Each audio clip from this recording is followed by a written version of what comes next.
Hello दोस्त। तो आइए हम लोग चर्चा करेंगे कि भारत में विदेशी कंपनियों का आगमन हुआ है और उसका जो स्थापना हुआ है उसके बारे में हम लोग रिवीजन करते हैं। तो रिवीजन देखिए, जो इधर कंपनी है, किस देश की कंपनी थी, भारत में स्थापना कब हुआ, किस स्थान पर हुआ और उसका गवर्नर कौन था। ठीक है। तो पहला कंपनी जो हमारा आता है वो पुर्तगाली होता है, पुर्तगाली ईस्ट इंडिया कंपनी। ये कहाँ की कंपनी थी? ये पुर्तगाल की कंपनी थी। ये भारत कब आई थी? भारत में इसका स्थापना कब हुआ था? 1498 में। वास्को डी गामा भी भारत कब आया था? 1498 में आया था। और ये कालीकट स्थल पर स्थापना हुआ था और इसका था अल्फांसो डी अल्मीड़ा, इसका गवर्नर था। Alfonso de Almeida. ठीक है। दूसरा है अंग्रेजी ईस्ट इंडिया कंपनी। जो सबसे ज्यादा शासन किया भारत पर वही है अंग्रेजी ईस्ट इंडिया कंपनी। ये ब्रिटेन की कंपनी थी। ये कहाँ की कंपनी थी? ब्रिटेन की कंपनी थी। अंग्रेजी ईस्ट इंडिया कंपनी का एक बहुत लॉन्ग नाम है the governor and company of merchants of London trading into the East India. इसका था अंग्रेजी ईस्ट इंडिया कंपनी का नाम है। यह ब्रिटेन की कंपनी थी और इसका स्थापना 1600 ईस्वी में हुआ है। 1600 ईस्वी में। कहाँ स्थापना किया था? ये सूरत में स्थापना किया था। अपना कंपनी कहाँ स्थापना किया? सूरत में। और गवर्नर था sir Thomas Roe. Sir Thomas Roe था।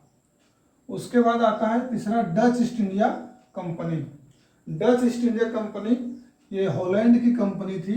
यह स्थापना 1602 ईस्वी में किया था। 1602 ईस्वी में स्थापना किया। कहाँ? मुसलीपट्टनम में। मुसलीपट्टनम में ये 1602 ईस्वी में स्थापना किया। और बिर्निच ओ इसका गवर्नर था। ठीक है। उसके बाद आता है डेनिश ईस्ट इंडिया कंपनी।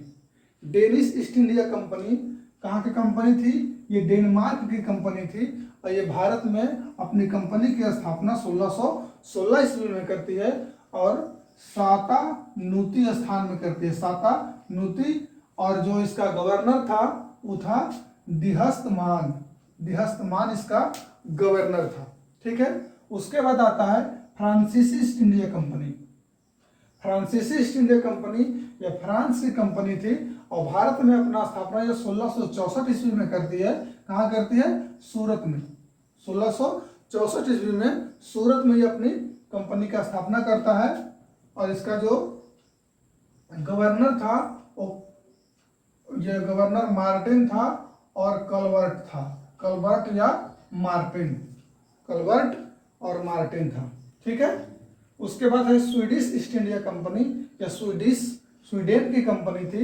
ये 1731 ईस्वी में भारत आई थी और ये जोहान्सबर्ग में अपना कंपनी का स्थापना किया था। और इसका जो गवर्नर था वो विलियम यूसेलिक्स था।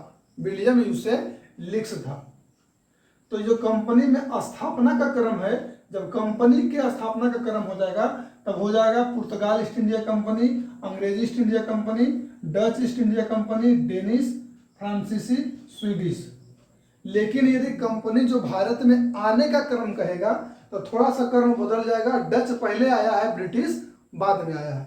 तो जो भारत में कंपनी आने का क्रम है वो हो गया पहले पुर्तगाल, फिर डच, एक नंबर में पुर्तगाल, 2 में डच हो जाएगा, 3 में ब्रिटिश, 4 में डेनिश, 5 में फ्रांसीसी और 6 में स्वीडिश।